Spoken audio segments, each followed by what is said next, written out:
Students continue करते हैं 2.3। ठीक है, 2.3 में हम सबसे पहले करने जा रहे हैं पैटर्न ऑब्जर्वेशन। अब पैटर्न ऑब्जर्वेशन को केवल आपको बैठ के देखना है कि चीजें हो क्या रही हैं और कौन कौन सी चीजों के साथ हो रही हैं। देखो पैटर्न ऑब्जर्वेशन में हम जो कुछ भी गेम खेलेंगे इन डिजिट्स के साथ खेलेंगे। ठीक है, ये जो 99, 99 और ऐसे 3 टाइम 9, 4 टाइम 9, 5 टाइम्स 9।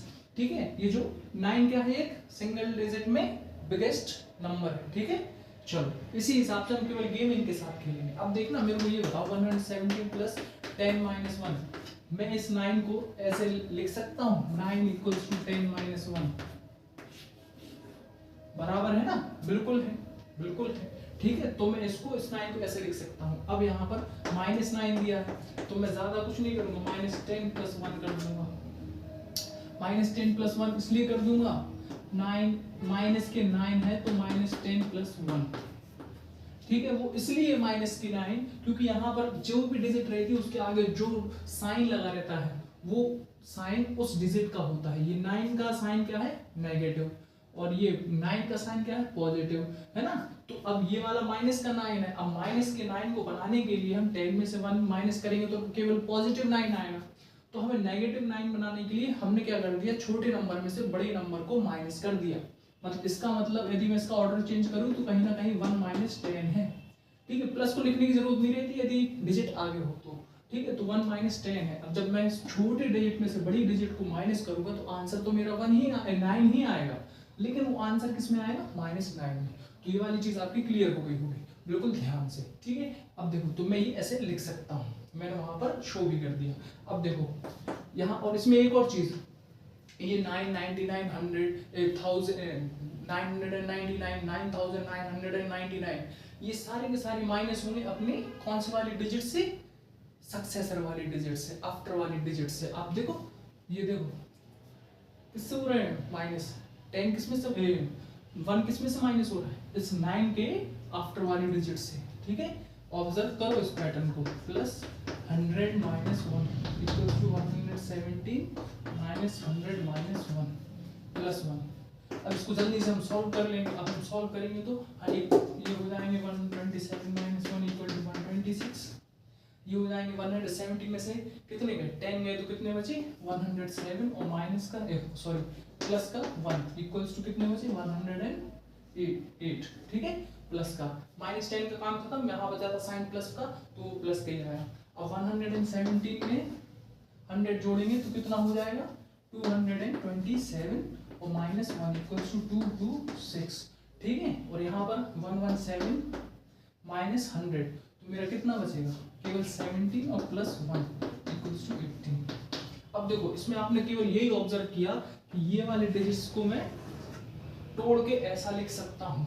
ठीक है, और फिर आंसर हमारा बहुत जल्दी आ सकता है। ठीक है, ये तो अभी छोटी टर्म्स है ना? यदि कोई बड़ी बड़ी टर्म्स आती हैं तो फिर ये ऐसा करना बहुत ज्यादा इजी हो जाता है। ठीक है, जैसे कि लास्ट वाले क्वेश्चन में नंबर 2.2 पे एक्सरसाइज में लास्ट वाला एक 1325 करके था, इसका हम मल्टीपल फैक्टर निकाल लेते हैं कि उसको हम और कैसे तोड़ सकते हैं, ब्रेक कर सकते हैं। तो वही सब कुछ इसमें है। ठीक है, ब्रेक करना है, ये एक पैटर्न दिखा रहा है हमें कि हाँ 9 वाली टर्म्स को हम कैसे ब्रेक कर सकते हैं। ठीक है, चलो अब हमने ये प्लस और माइनस में देख लिया, अब हम मल्टीप्लिकेशन में देख रहे हैं। और वो माइनस प्लस वाला समझ में आ गया होगा आपको बिल्कुल अच्छे से। अब जैसे यहाँ पर हमें मिल गया 84 इंटू 9। ठीक है, 84 इंटू 99, 84 इंटू 99 और 84 इंटू 999। अब देखो मैं इसको 9 को ब्रेक करूंगा, यहाँ पर प्लस माइनस का तो कोई खेल ही नहीं, तो मैं डायरेक्ट बस वही करता रहूंगा, है ना? 84 इंटू 10 माइनस 1। ठीक है, अब देखो एक चीज बताना मेरे को, इंटू 10 माइनस 1 है। ठीक है, एक सेकेंड अभी देखो ना, 84 इंटू 10 माइनस वो 100 माइनस 1।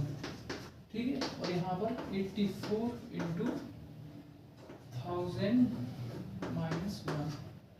ठीक है, अब देखो जरा इसको सॉल्व करके बताओ मेरे को। चलो हम देखते हैं, हाँ दोनों पैटर्न से देखना। आप जैसे मैंने 84 इंटू 9 कर दिया तो मेरा आंसर क्या होगा, 9 4 जा 36, 6 कैरी 3, 9 8 जा 72 और 3 75। इसको सॉल्व करने में मेरा कितना आना चाहिए, 756। इसमें मेरे को उतना टाइम नहीं लगा इधर से, यहाँ पे तो और बिल्कुल टाइम नहीं लगने वाला। ठीक है, चलो अब यहाँ पर देखते हैं हम 84 इंटू 99, तो वही सब कुछ आ जाएगा 756 इंटू 756 605 कितने होते 11 एक 7 एक 8 8 5 13 3 और 1 8 8316। ठीक है, अब हम देखते हैं इसका आंसर।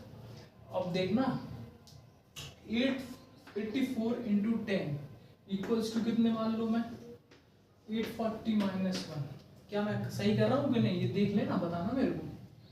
Equals to 839। अब ये क्या है यार, मैंने मल्टीप्लाई ही तो किया है, फिर ये आंसर मेरा 839 क्यों आ रहा है? ठीक है, और जब ये आंसर मेरा आना चाहिए था 756। अब आप एक प्रॉपर्टी भूल गए, डिस्ट्रीब्यूटिविटी। उसमें क्या होता है, जब हम इसको ब्रेक करते कहीं ना कहीं क्या हो रहा है, मल्टीप्लिकेशन ओवर एडिशन या सब्ट्रैक्शन। अब यहाँ पर सब्ट्रैक्शन है तो सब्ट्रैक्शन कह लो, तो कहीं ना कहीं यहाँ पर क्या है ये ब्रैकेट। अब देखना ये तो एक सॉल्यूशन हो गया। अब इसी को मैं यदि 84 का इंटू है ना मल्टीप्लिकेशन ओवर सब्ट्रैक्शन कर दूं तो कितना हो जाएगा 840 माइनस 84। अब देखना मेरा आंसर 840 में से मेरे 84 गए तो कितने बचे, यहाँ पर बचेगा 3, यहाँ पर 10 में से 4 गए तो 6, यहाँ पर 7 बचेगा, 13 में से 8 गए 8 5 6। अब इसमें आपको एक चीज समझ में आई होगी, क्या समझ में आई होगी कि हम डायरेक्ट 10 माइनस 1 लिख के 84 का मल्टीप्लाई डायरेक्ट 10 में करके -1 करेंगे तो हमारा आंसर ठेंगा आएगा नहीं आएगा। हमें क्या करना पड़ेगा, मल्टीप्लिकेशन ओवर किसका एडिशन या सब्ट्रैक्शन करना पड़ेगा, है ना। हमने इस 84 को ब्रैकेट के अंदर डाल के क्या किया, मल्टीप्लाई किया, क्योंकि दोनों के साथ हो रहा है मल्टीप्लाई, है ना, जो कि हमने एक्सरसाइज 2.2 में पढ़ा था। तो हमें कैसे वे में करना है, इस तरीके से। ठीक है, ये वाला मेथड गलत है कि हम डायरेक्ट मल्टीप्लाई नहीं करेंगे। आई होप ये चीज समझ में आई हो। तो अब इस चीज को मेरे को बार बार ना समझाना पड़े, इसको याद रखना। तो मैं इसका क्या करूँ, 840 इंटू 84 दैट मीन्स 756। अब ऐसे ही 84 इंटू 100 दैट मीन्स 00 यहाँ पर आ जाएंगे। अब इसमें तो कोई दिक्कत नहीं होती, 10 100 1000 लेक इनको मल्टीप्लाई करने में किसी भी डिजिट, इनको जब मल्टीप्लाई करते हो तो केवल 2 जीरो उसके साथ जुड़ जाते हैं या 3 जीरो जितने होते हैं। -84 इक्वल्स टू यहाँ पर 84 इंटू थाउजेंड्स -84। बस अब हमें जल्दी जल्दी से माइनस कर देने, अब बस इतना हमें करना पड़ेगा क्योंकि अब कैलकुलेशन और ज्यादा तेज हो तो कोई दिक्कत नहीं है तो चुपचाप यहाँ साइड में आओ, है ना, और बढ़िया चुपचाप जल्दी से माइनस कर दो। इधर बचा 3, इधर बचा 10, इधर बचा 9, इधर बचा 10, 10 में से 4 गया 6, 9 में से 8 गया 1, 3 का 3 और 8, 8316 8316। आंसर मेरा क्या आ रहा है 8316। ठीक है, ऐसी सेम चीज यहाँ पर 8400 को 84 माइनस कर दूं मैं। ठीक, इधर बचेगा 3, इधर हो जाएगा 10, फिर इधर बचेगा 9, फिर इधर हो जाएगा 10, फिर इधर बचेगा 9, फिर 10 में से 4 गए तो कितने बचे 6, 9 में से 8 गया 1 बचा, 9 एज इट इज 3 और 8 83916।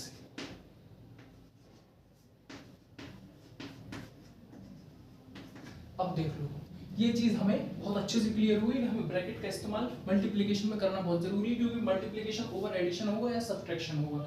ठीक है, हम अंदर ब्रैकेट में क्या करेंगे, मल्टीप्लाई करेंगे और 9 को हम ऐसे ब्रेक करेंगे। ठीक है, तो आई होप ये वाली चीजें आपको समझ में आ गई हो। जब भी मल्टीप्लिकेशन हो आप डायरेक्ट क्या करना 84 इंटू 10 मत करके रख देना।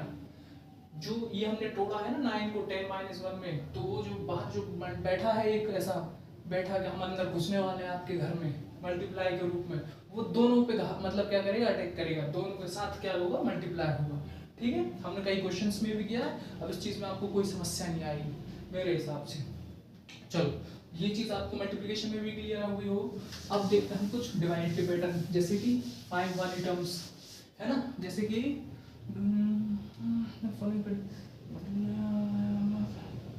अब जैसे कि मल्टीप्लाई है नंबर हमें दिया गया है 96 इंटू 5। अब देखना इसको करने में मेरे को कहीं ना कहीं तो प्रॉब्लम जाएगी। अब मेरे को पता है कि 10 का डिवाइड 2 से कर दो तो 5 आता है, ठीक है, क्योंकि अभी तो हम टेंस, हंड्रेड्स, थाउजेंड, 10,000, लाख वाली डिजिट्स को डायरेक्ट माइनस प्लस में कर लेते थे। अब लेकिन ये जब भी मिडिल टर्म्स आएंगे जैसे 5, 15, 25 है ना, 25, 35, 55, 65, 85, तो ये जो 5 वाली टर्म्स उनको हम कैसे ब्रेक करेंगे? डिवाइड के थ्रू ब्रेक करेंगे।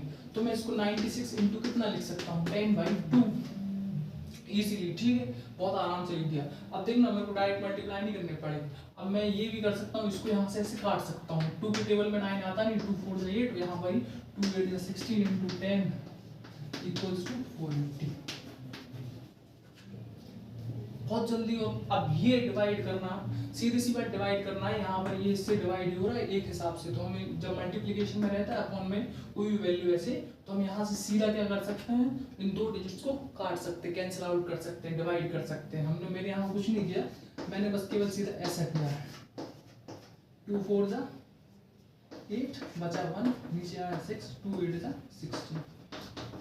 ठीक है, तो जो मिडिल टर्म्स रहेंगी ना 5, 15 है ना 25, उनको हम ऐसे ब्रेक करेंगे, ठीक है, और फिर सॉल्व करेंगे। चलो नेक्स्ट बचा हुआ डिवाइड या मिडिल टर्म्स को हम नेक्स्ट सेशन में